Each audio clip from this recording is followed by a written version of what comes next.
Hi guys, welcome to News in 30 minutes. Today we will look at the last 1 week's important issues. I'm sorry that last week I couldn't do the news in 30 minutes because I was not feeling good. So I couldn't even take the classes, and I couldn't do the news in 30 minutes. So I do apologize for the inconsistency for that few days, definitely. But as I've always promised you, I've always been reading newspaper. Okay, irrespective of my health, reading newspaper has always been an habit that I have cultivated, and this is the habit I want you also to cultivate.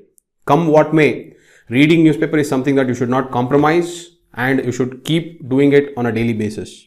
Just like the way you eat, the way you sleep, you have to read newspapers. Okay, so the reason why I'm telling you this is, though I may have not done the news in 30 minutes in the last week, you have not missed out on any important issue because I will cover it now. Okay, so from my side, I can assure you that you will not miss out on any important issues. You will make sure that you will come across it. It may be, there may be some days where I will not be able to do it, but you will not miss out on that. Okay, but that does not give you any right to decide that you will not read newspapers, because reading newspapers is something that you have to do, because there are a lot of skills that you will develop by reading newspapers. Don't assume that newspapers are only for content. People who assume that newspaper is for content are the people who will lose the game. Reading newspapers is developing skills of comprehension, developing skills of perspectives, developing skills of dimensions, developing skills of structuring your thoughts and the way you present your thoughts. All these skills will come only by reading the newspapers on a regular basis. Okay, so please read. Several of my students have this doubt that I'm not able to understand anything in newspaper.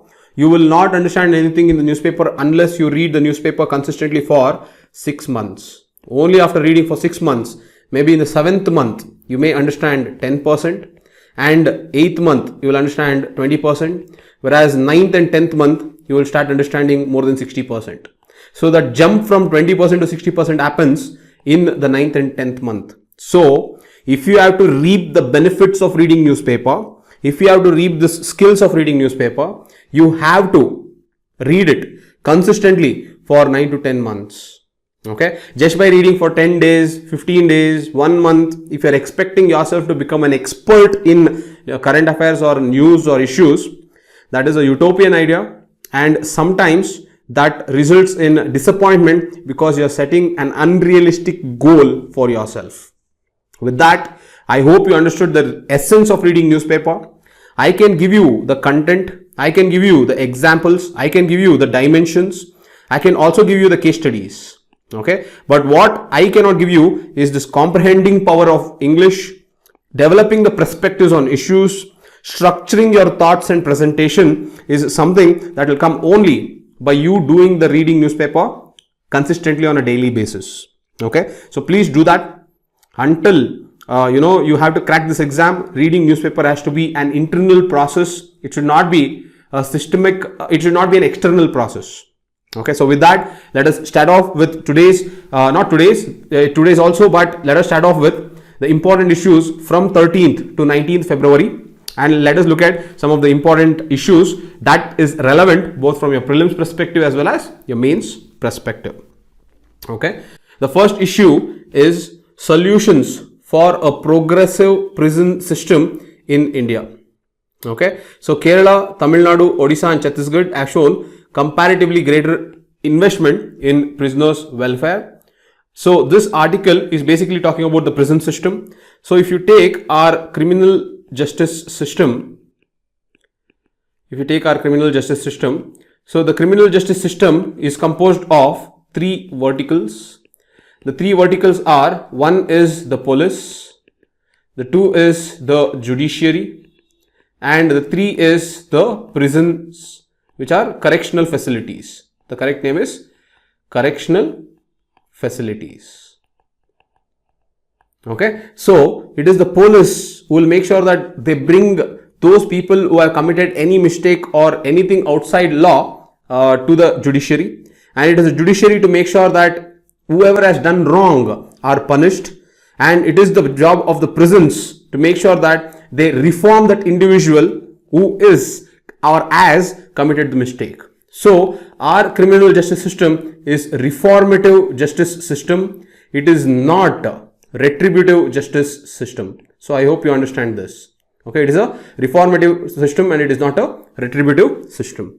Okay, now within this criminal justice system, this article mainly talks about prisons. Okay, now the author in the beginning gives an elaboration of a Supreme Court judgment telling this is the Supreme Court judgment. The case of the Supreme Court is the state of Andhra Pradesh versus Chella Ramakrishna Reddy. Chella Ramakrishna Reddy. Okay, this is the Supreme Court case. So according to this Supreme Court case, every prisoner, okay, this prisoner may be a convict, this prisoner can be under trial, or this prisoner can just be a detainee.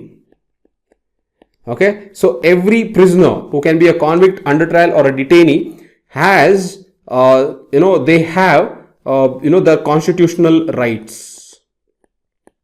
They have the constitutional rights. The constitutional rights, especially the right to life. So this is the judgment given in, the state of Andhra Pradesh versus Chella Ramakrishna Reddy case. Okay, any prisoner will always have the constitutional right, especially the right to life. That prisoner can be a convict, under trial or a detainee.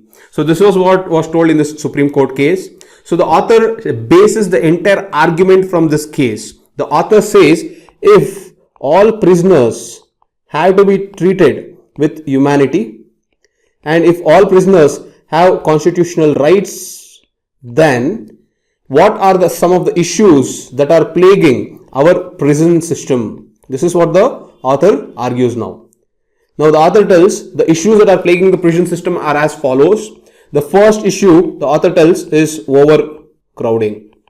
Okay, so here the author says that though there has been a drop of 9.5% in the number of convicts, if you take the number of convicts, there has been a drop of 9.5% according to the data of 2021. Okay, but there has been a rise of 48% in the number of under trials. Look at this. See, even though the number of convicts have reduced, the number of under trials have increased tremendously. Okay, almost 5 times it has increased. So this has resulted in overcrowding of our present prison system. Okay, so our prisons are mainly overcrowded by under trials rather than convicts. It is unfortunately overcrowded by under trials. This shows the inefficiency of our judiciary because of the vacancy of cases, as well as it shows inefficiency of our police system, which is not able to prove the conviction of those convicts. You understanding this? So don't think that the prison system is individually at flaw here.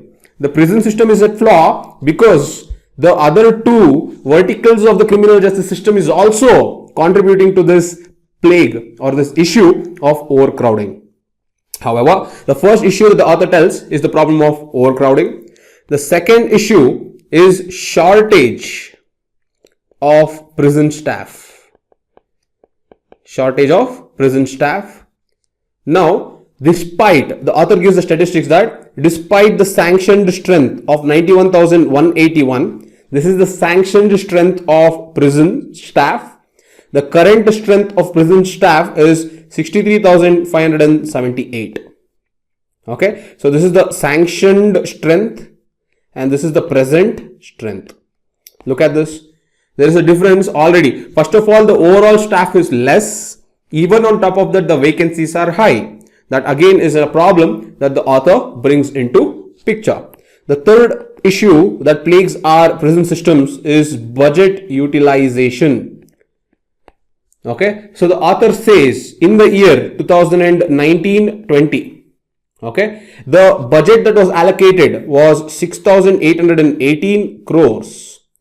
However, only 5,958 crores have been utilized. Okay, again look at this. Many states do not, this shows that many states do not take up prisoner welfare schemes. They do not take up prisoner welfare schemes.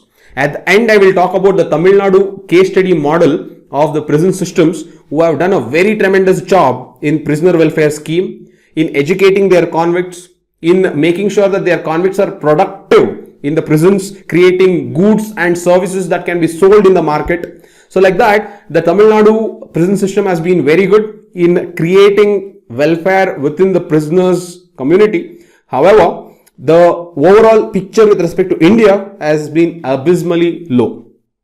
Okay, so these are the three issues that the author points out. The first issue is overcrowding. Look at this, the convicts is reducing, but the number of under trials have been increasing. The second is shortage of prison staff, and the third is budget utilization is not taking place in accordance with the budget allocation. Utilization is very less compared to the allocation. Okay, so I hope you understood what are the issues of our prison systems. Now the solutions given by the author is, first, the author says, or the author starts with a quote that building more prisons isn't a sustainable solution. Building more prisons isn't a sustainable solution. Now this was given by our president Draupadi Murmu gave this statement during the National Law Day. Okay, so the building more prisons isn't a solution given by our president during the celebration of National Law Day. Okay, that is the first solution. So we should not think of just going on building new prisons. That is not the way to go about it. Okay, the next is one-time prisoner release. One-time prisoner release for decongestion.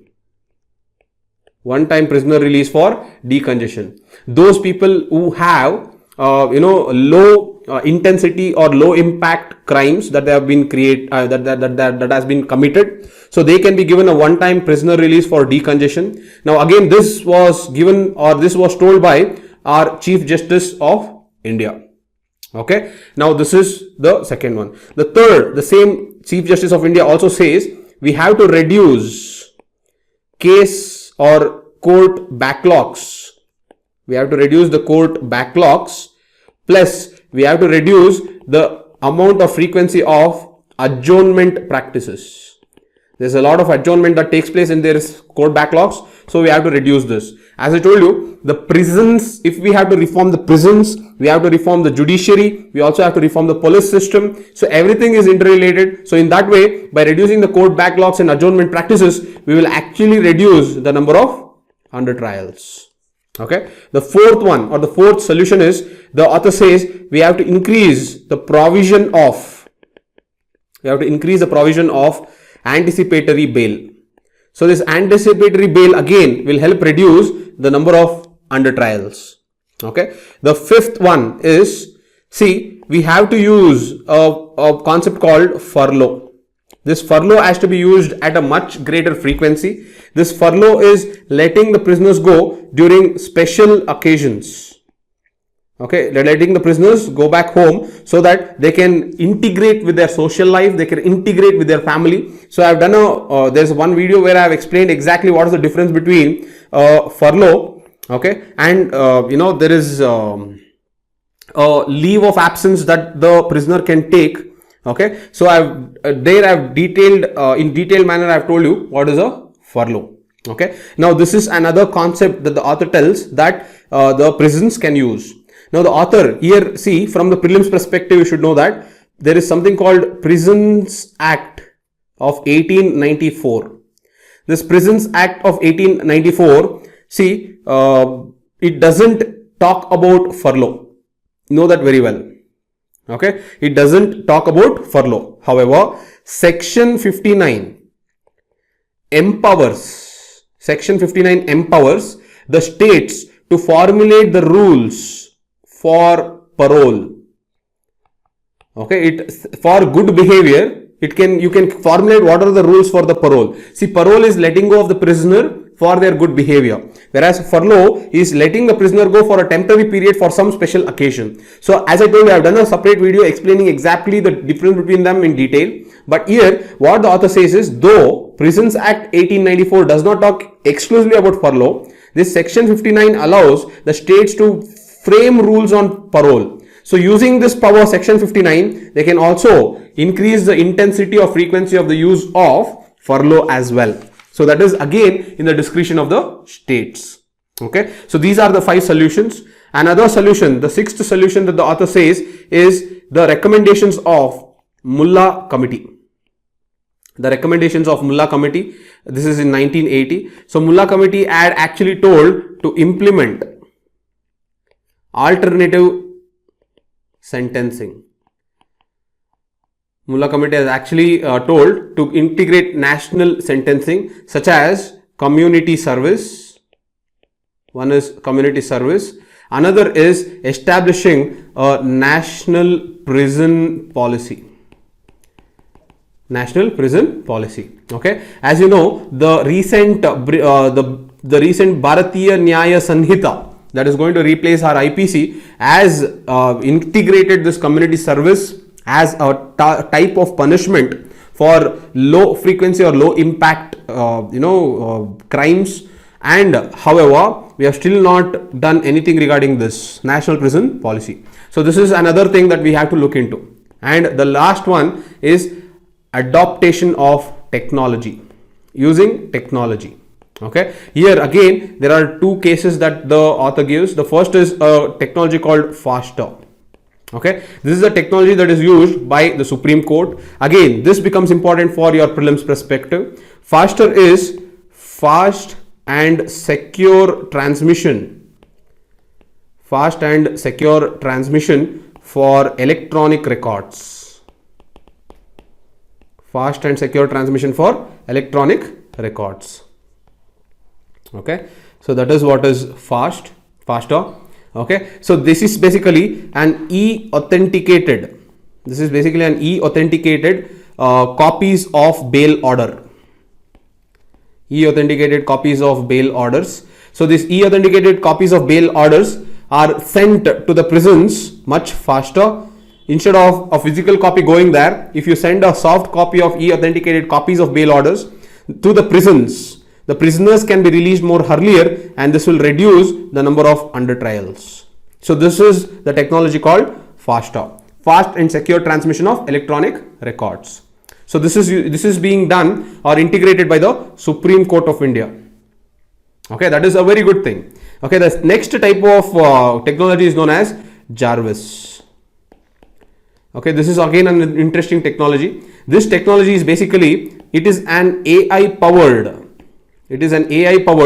audio as well as video, and this technology is used by Uttar Pradesh. So this is basically to monitor the convicts. So it monitors the convicts and it decides the good behavior of the convicts. So by using this data that is given by this Jarvis software, and by deciding that the good behavior of the convict is actually backed by Jarvis, then you can allow that particular person to take parole or furlough. Okay, so in this way, using of technology can help effectualize the prison systems and also to reduce the burden that is experienced currently by our prisons system. Okay, so this is about the solutions. The last is, as I told you, the case study of Tamil Nadu. Okay, so the Tamil Nadu case study is the prison effective prisons as well as prisoners welfare. The case study is prisoners as well as prisoners welfare. Now what you should be proud of is, one, they have made a very, very important or effectualized the vocational training of prisoners, and two, they have given both elementary as well as higher education to their prisoners. Okay, the third is they have made these inmates produce goods. They made them produce goods, and these goods are already being sold these goods are already being sold in the market. Okay, so these are some of the very, very important issues faced by our prisons, some of the important solutions, as well as the case study of Tamil Nadu. Okay, who have done a tremendous job with respect to their prisons as well as their prisoners' welfare. So I hope you have made a note on this, and definitely it will help you in your GS2. Again, you should not wait for them to ask. You should use this in your answers at your discretion. That is what is the smart play that occurs in your mains exam. Okay, so let us go on with the next issue of the day. The next issue is the insurance regulator IRDAI is planning to bring a concept called Bima Sugam. Okay, so this Bima Sugam is a one-stop online shop for all insurance policies. So basically, the regulator is trying to replicate the concept of ONDC. ONDC means Open Network Digital Commerce.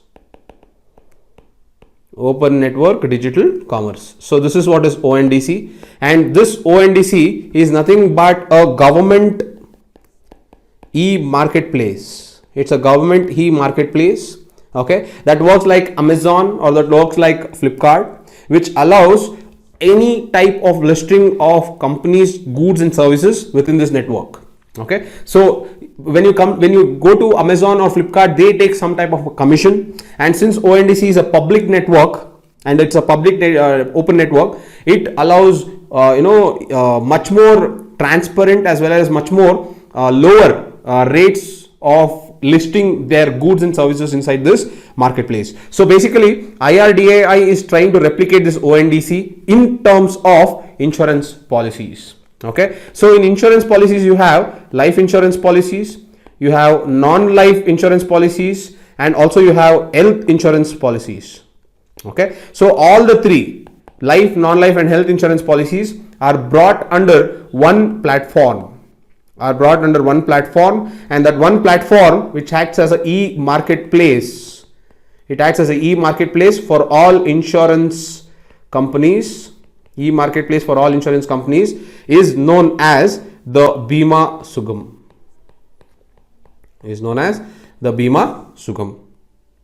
I hope you understood this. Okay, now what is the reason for doing this? One, basically it will try to improve our digital public infrastructure. As you know that our digital public infrastructure is applauded around the globe. We also observed this appreciation in our G20 summit also. So our Aadhaar, it can be our UPI, it can be our DigiLocker, everything was appreciated by the entire globe. So it adds to another leaf in the India's move towards the digitalization by having this improved digital public infrastructure, by bringing this Sugam Bima Sugam. Okay, so that is another feather in our crown. Okay, the next is it will boost insurance penetration. It will boost insurance penetration across India. As you know, insurance penetration in India is very low, and we still have much to do, especially in rural areas. So but that will boost the insurance penetration by having all insurance in one platform. The last is it improves availability, it improves the accessibility, as well as it improves the affordability.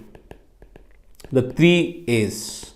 Okay, availability, accessibility, and affordability. So these are the 3 important advantages that we have by bringing all insurance policies under Bima Sugam. And more importantly, it becomes more easier for the regulator to have a close eye on the different plans that these different policies bring about. Okay, so overall it will bring transparency, efficiency, as well as accountability by allowing digitization of all these insurance policies. Okay, so a very good program that again boosts our digital public infrastructure that you can use in your answers in GS3 as well as GS2. It improves the governance level also, so you can use it in GS2. All right, so this completes this topic. The next topic is a demand that could hamper gender equality.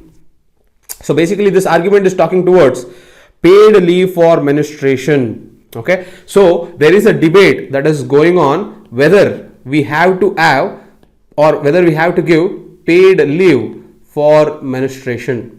That is, whenever women is having menstruation, should they take a leave and should the companies pay them for taking that leave? So this is the debate that is taking place, and here the author herself is a woman, and being a woman, the author argues against this particular concept of paid leave for menstruation, because as the name itself suggests, you can see this demand for such paid leave for menstruation can hamper the gender equality. That is what the author tells. Okay, now let us now find out why the author is trying to give this type of an argument. Okay, let us learn from her perspective what is the reason why having a demand of paid leave for menstruation can go against women equality, women empowerment and gender equity. Okay, let us look at this. So the author starts by telling the first point that menstruation. Okay, the author starts by telling menstruation is not a disease. It is not a disease, but it is a natural phenomena. Okay, so first we have to understand that menstruation, okay, is not a disease, but it is a natural phenomena. That is the first thing that the author tells. The second thing that the author tells is, now the author goes on giving different scenarios of how gender equality will get even more widened by doing this. The author tells, first of all, WEF, the Global Gender Gap Report. WEF, the Global Gender Gap Report, it says that the gender gap in recent years have actually widened. Okay, and the author says in the current situation, it takes the world 135 years to achieve gender equality.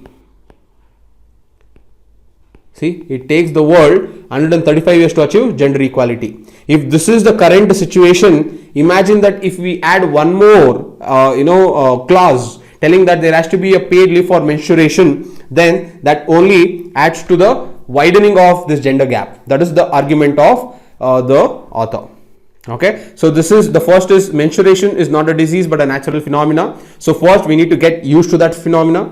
The next is the global gender gap is already increasing, so by doing this it again widens the scope. The third argument that the author makes is a woman is already earning 84 cents for every $1 that the man earns. For every $1 of the man, a woman is earning 84 cents. So already there is inequality in the workplace. Now adding this clause, do you think that this 84 cents will increase or decrease? So that is something that we have to ponder upon. Again, a very good point made by the author. The next is, the author says, if the government grants this special status telling that paid leave will be granted to menstruating women, if this special status is given, then basically the government is actually validating social stigma. Government is actually validating social stigma that is around this menstruation. Okay, that is the fourth point. Okay, the fifth point the author says is the case study of Japan. Okay, the case study of Japan. Let us look at what this is. The case study of Japan is, in Japan, actually I have already given this clause. Paid leave is already given to those women who are experiencing painful menstruation. Okay, so this is already there in Japan, but the author says no woman is claiming this, or there is very low amount of women who are claiming this paid leave. It has remained unused. Why do you think this particular clause though there is paid leave given for painful menstruating women, though this clause is not unused, though it is available, the reason is because this is something that women do not want to claim. Okay, they do not, they do not claim this leave. Okay, now the author also gives a fact that the data shows mere 0.9% of women in workforce, okay, avail menstrual leaves. See, just 0.9%, just 0.9% are availing this menstrual leaves. All the other women are not availing this leave. So that is another case study that shows that this leave is not necessary. The sixth one is implementation problems. Okay, implementation problems. Now, when a woman claim that they are having menstruation, okay, now it becomes incumbent on the authority to believe that they are experiencing it. Now, but there has been instances where this has been misused. For example, the author says in 2022, 66 girls in Bhuj in Gujarat, in an university, these students were forced to strip. The students were forced to strip to check for menstruation. And these 66 girls had to strip in a university in Bhuj in Gujarat. Now, this is the implementational problems, okay, that will become with this particular scenario. Hence, if you take the entire debate of having paid leave for menstruation, okay, then the author says that it should not be done so, because one, menstruation is not a disease but a natural phenomena, so get used to it. The second is it will widen the global gender gap that already is getting widened. If you see the pay parity, already we don't have the pay parity. By adding this clause, the pay parity is going to even more go away from the reality. The next is, if government provides the special status to this menstruation leaves, it is validating the social stigma that is surrounding this menstruation. The case study of Japan shows just 0.9% of the women workforce of Japan avail the menstrual leaves, though this concept is there in Japan. Implementational problems, as you know, like the 66 girls who had to face this unfortunate event of stripping to prove that they are menstruating. Okay, so these are some of the reasons why the author tells that it is not a prudent move to make sure that there is a paid leave for menstruation that could definitely hamper the gender equality and all the women empowerment steps that we have taken so far. Okay, so with that, the author says instead of focusing on that, what we should focus is, according to the NFHS survey 5, it says that 50% of women aged between 15 to 24 in India, 50% of them are still using cloth. Now, you know that the reuse of cloth will make them vulnerable to infection, and it is here that we have to work on. We have to, one, try to remove the stigma attached around it. So work on removing the stigma both from men's mind as well as the women's mind. The second is try to give access to clean pads so that they can use it and reuse it. And the third is develop awareness about the hygiene and sanitation and the importance of cleanliness. Okay, these are the things that we have to focus on rather than trying to give paid leave for menstruating women. So that is the the dimension or the perspective, a very good perspective given by the author. Okay, again, very interesting. However, this is a very high priority topic for mains. This time for mains, especially in either GS1 or GS2, this question is going to come. In GS1, it can come from society or women topic. In GS2, it will definitely come from the welfare schemes as well as the social justice. So be careful. This question has a very high priority to come in the exam in 2024, for which prelims you will be writing in a few months. Okay, so this is about issue, a very beautifully written article. You have to have a very good notes made that you don't even have to think twice. If you look at this question, just paste the answer and come. These are the articles that are gold. Okay, these gold articles are something that will help you reduce your time in your exam enormously. Okay, you have to pray for having such articles. Okay, anyways, so this is about this article. The next is there is a lot of issues that are going on regarding the protests. You can see that the protests are going on from the Punjab farmers community, and several other farmers from different parts of India are also joining the protests. And one of the demand for that is to provide statutory recognition. To provide statutory recognition to this concept called minimum support price. Okay, so basically this minimum support price was a concept that was evolved.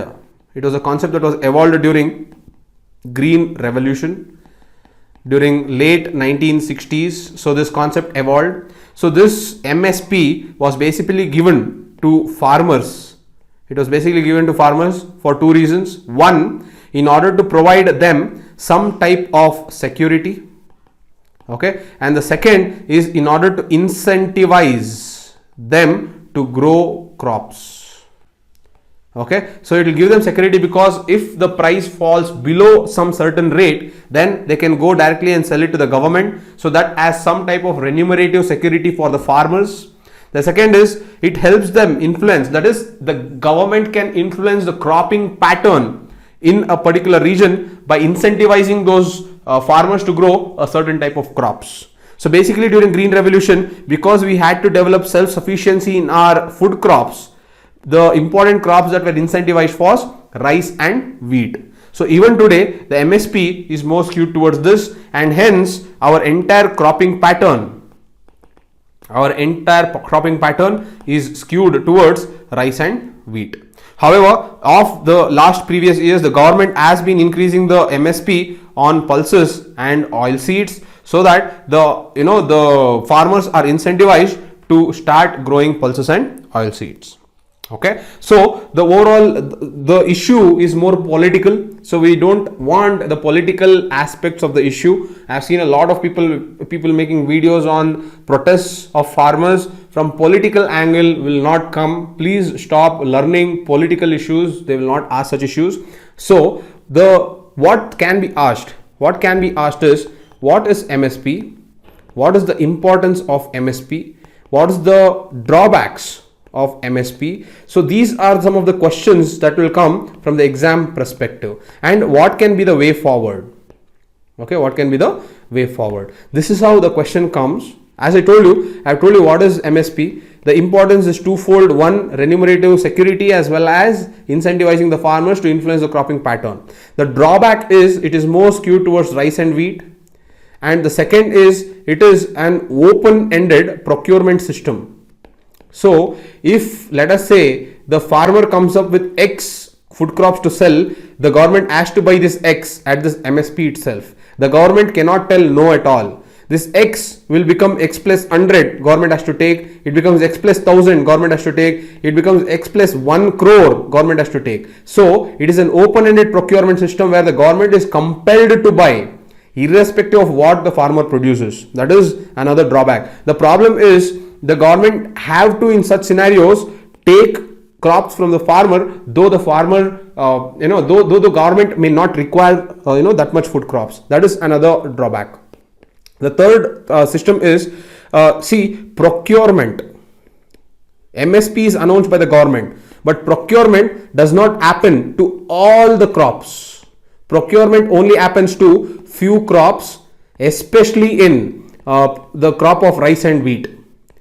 So this procurement should happen to all the 23 crops that are given MSPs by the government. That is the third drawback. The fourth drawback is, again coming to procurement, this procurement is skewed. It is skewed because only in the western part of India the procurement happens. If you go to the eastern part of India, the procurement is very low, and in the northeast part of India the procurement is negligible.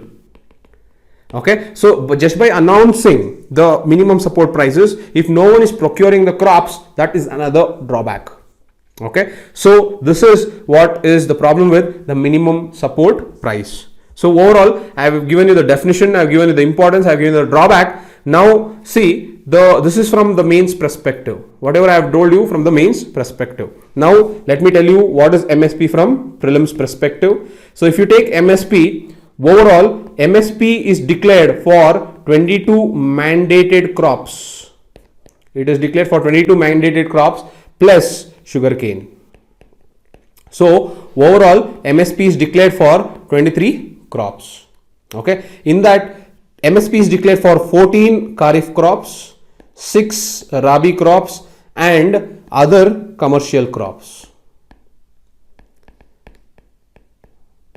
Okay, 14 Kharif crops, 6 Rabi crops and other commercial crops. Okay, the next is, I'll also give you the list of crops that are announced for, the list of crops for which MSP is announced is: 1 for cereals. There are 7 cereals for which MSP is announced. The second is pulses around 5. The third is oil seeds.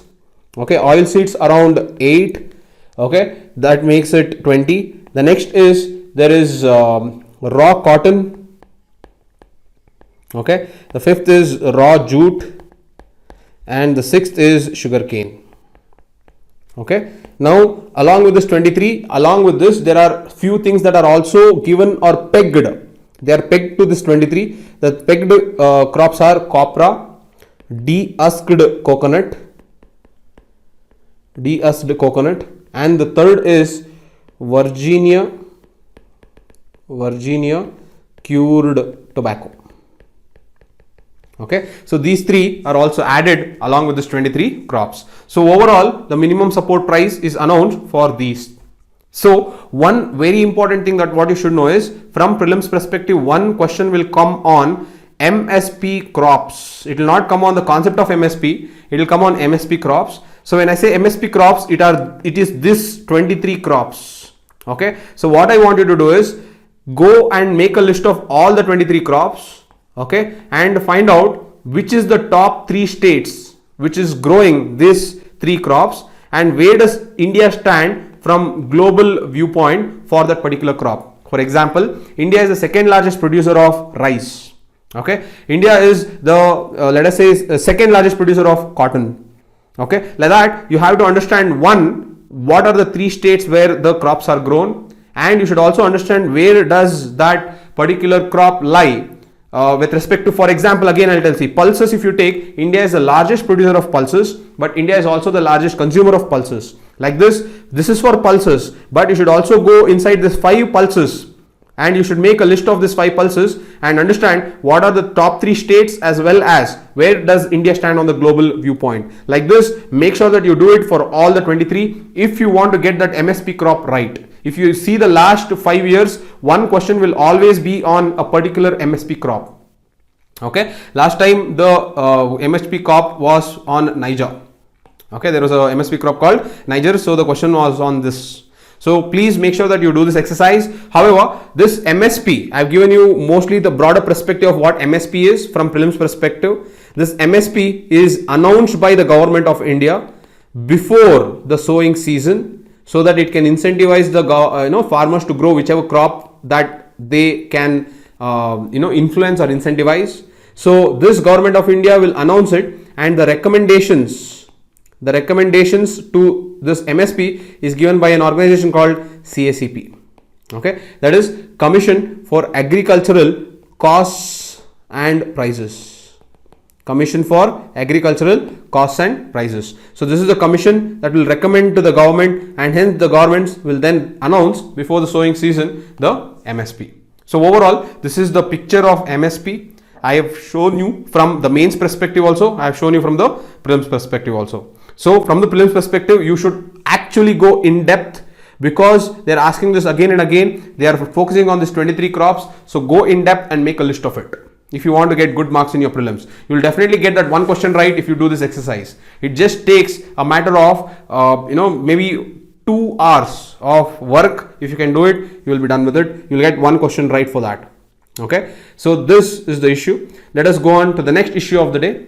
The next issue is a global alliance to bridge the gender equity gap.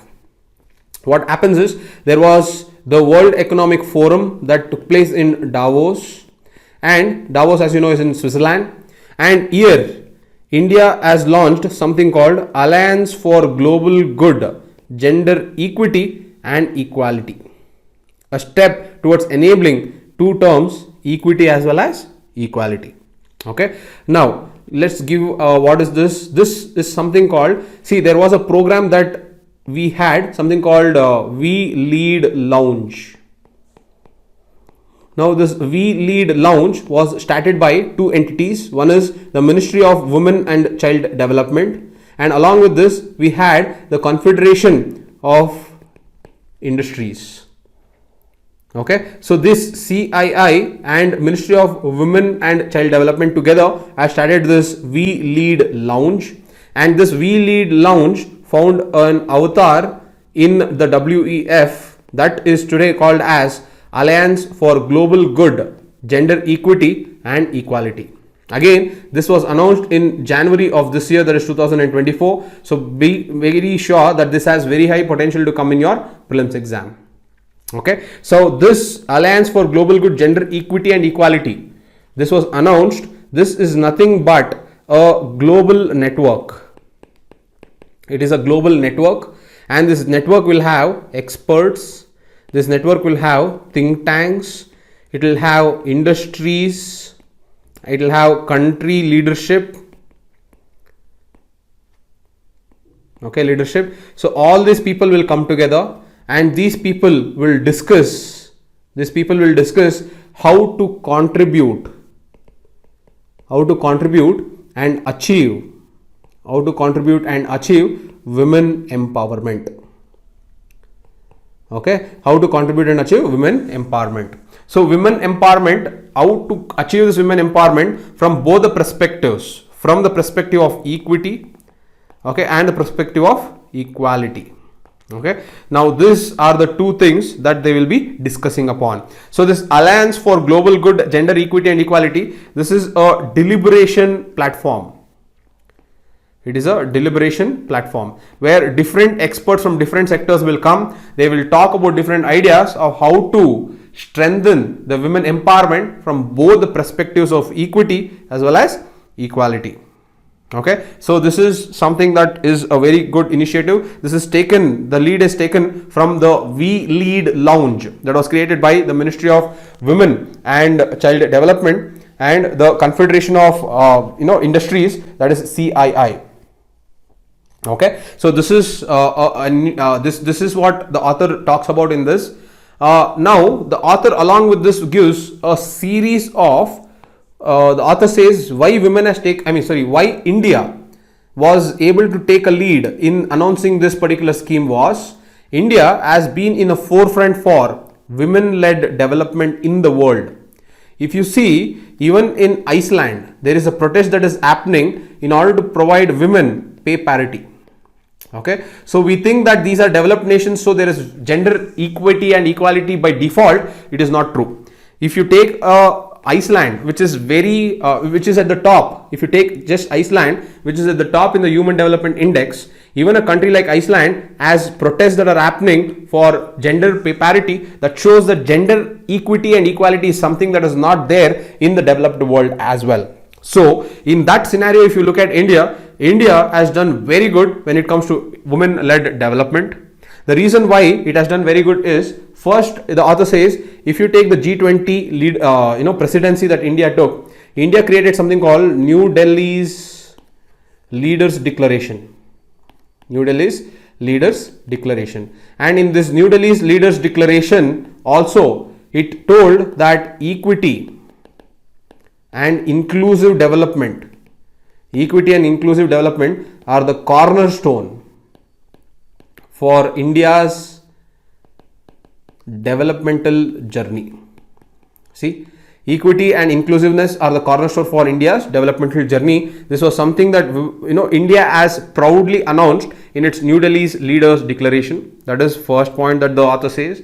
The second is the passing of Women Reservation Bill.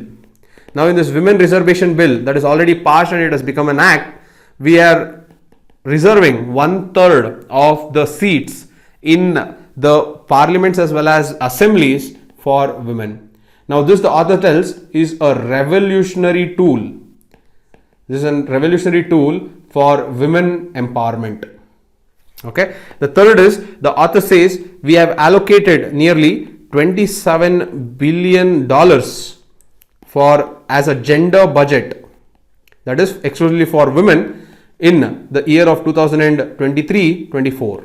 Now this $27 billion that is allocated for women exclusively under the gender budget shows that India is very serious in its women-led development. Okay. The fourth, the author says that if you take in India the female labor force participation rate, it was in 2017-18 just 23.3%.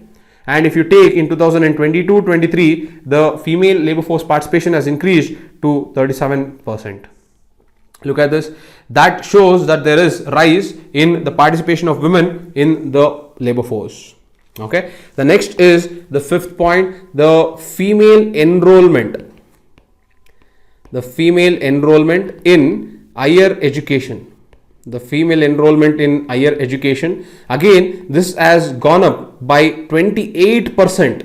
It has gone up by 28% in just 10 years. This is one of the highest in the world. Okay. This enrollment shows that again the women-led development is actually reflecting in our educational system as well. One more statistics that the author gives is in STEM courses. In STEM courses, the share of women has jumped to 43%. This is also one of the highest in the world. Okay. So all this, not only this, the author also says in rural areas, if you take in rural areas, there are around 9 crore women.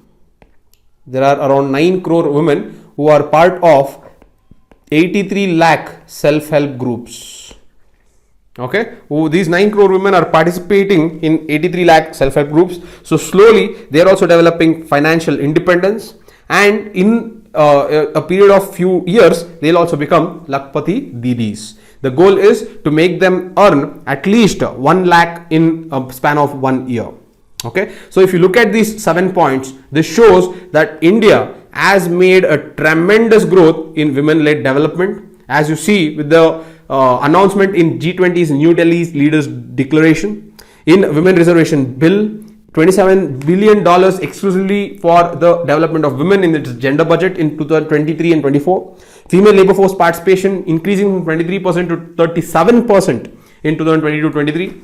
Female enrollment rate as well as the STEM courses, women have been one of the highest in the world.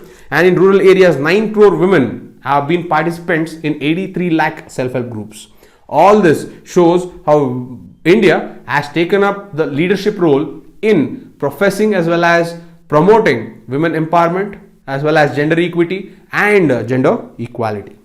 Okay. So again, a very good article that is important for your mains, both in GS1, society or women, GS2, okay, that is governments, social justice, vulnerable groups. So in this both the scenarios, you should know these points very well. Again, you need not wait for them to ask this question if this women-led development itself is a dimension. Okay. So use this as a dimension in various answers, even if they don't ask you. You can use this again in your essay as well. Okay. Again, a very, very beautiful article, and from my words, I usually tell such articles are gold. That is, they'll help you very tremendously in your answers. Okay. The next article is hygiene and sanitation rating system for the hospitality sector is yet to take off. Okay. Now this rating system is what we are talking about. That rating system is what is called as Swachchata green leaf rating. It is known as Swachchata green leaf rating. So basically it is nothing but an hygiene and a sanitation rating system that was dedicated for the hospitality sector. It is just a ranking scheme. Okay. So though it is not taken off, they can ask still what is about this program in your prelims exam, upcoming prelims exam. So you should know what is this Swachchata green leaf rating. Okay. So let us see what is this Swachchata green leaf rating. First one is, it was launched by Ministry of Tourism along with or in collaboration with the Department of Drinking Water and Sanitation. So along with drinking water and sanitation, it was launched by the Ministry of Tourism. The second is, it will encourage one, good practices or safe practices of sanitation. Okay, the next is it will also help in fecal sludge management. Okay, next is segregation of solid waste at source. The next is promotion of alternatives to single use plastic. Promotion of alternatives to single use plastics. Okay, so these are the important steps that had been planned in this Swachchata Greenleaf rating program. As you know, it is a ranking scheme. So ranks will be given to different entities within the hospitality sector. So who are the target groups? The target groups are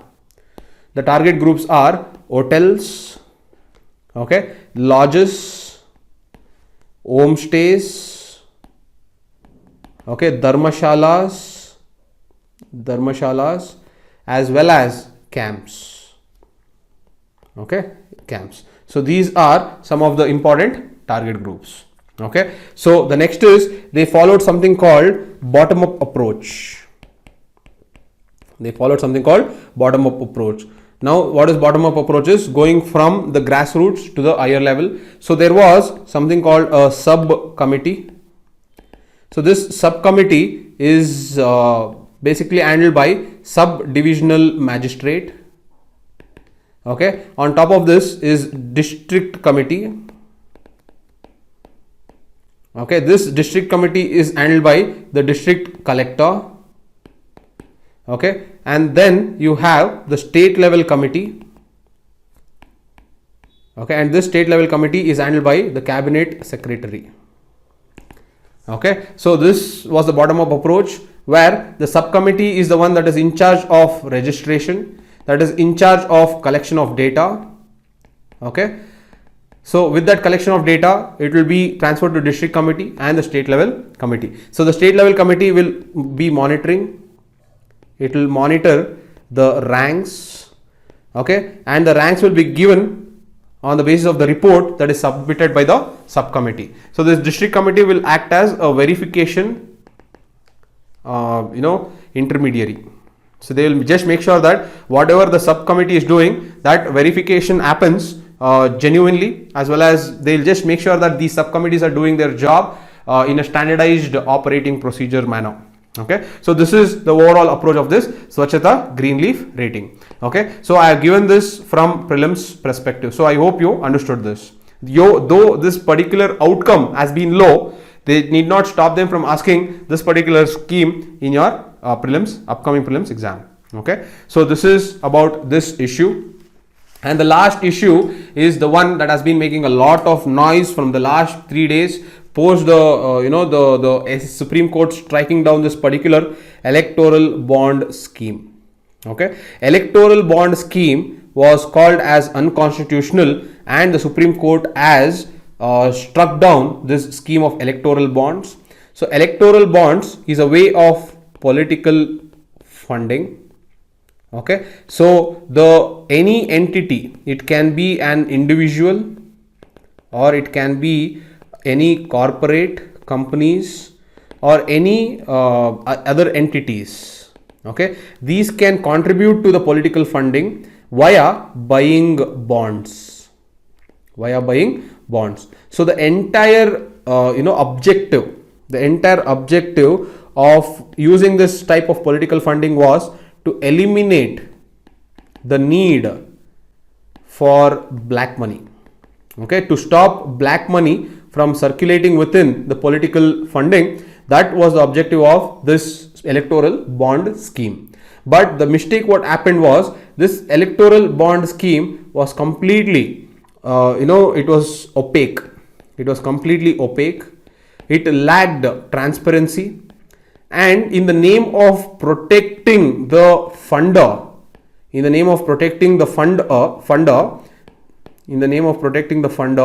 it actually masked information that should be valid and available to the voter. So this was the issue. Okay, in their their endeavor to protect the funder who is giving money to the political party, they had masked the information that has to be available to this particular voter. So that is the entire issue that was happening. The issue was regarding anonymity. And because the Supreme Court, on reading this electoral bond schemes, has told that it has taken the priority of voter and it has negated this concept of anonymity. Okay, so let us see what are all the steps that the Supreme Court has told and why the Supreme Court has struck down this particular electoral bond schemes. The Supreme Court's reasoning is as follows. The first, Supreme Court has told this mode of funding is manifestly arbitrary. It has told that it is manifestly arbitrary. That is first thing. You should use these words. This question will definitely come. So make sure that you use these words properly. It may not come directly, but it will come in the manner of what can be the way to provide funding to make sure that we eliminate black money as well as improve transparency. Okay, in those ways you have to justify by using these words. Okay, the first is mode of funding. It is manifestly arbitrary. That is the first thing that it has told. The next is the Supreme Court has told it is violative of Article 19, that is the right to information. As I told you in the beginning, that protecting the funder's name is actually violating the right to information of the voter. Okay, so the Supreme Court has emphasized the value of right of information of the voter is more important, and it is violative of the electoral bond scheme, is violative of this Article 19 by masking the information of the funder. Okay, the third is the Supreme Court has told that it is also violative of Article 14 because right to equality is violated. The right to equality is violated whenever there is arbitrariness. Whenever there is arbitrariness in law, the right to equality is violated. Okay, so the Supreme Court has struck down the electoral bond scheme as it is violative of two articles, Article 19 as well as Article 14. Okay, the next is the Supreme Court has also told that the scheme will authorize the influence of corporates. It will authorize the influence of corporates in electoral process.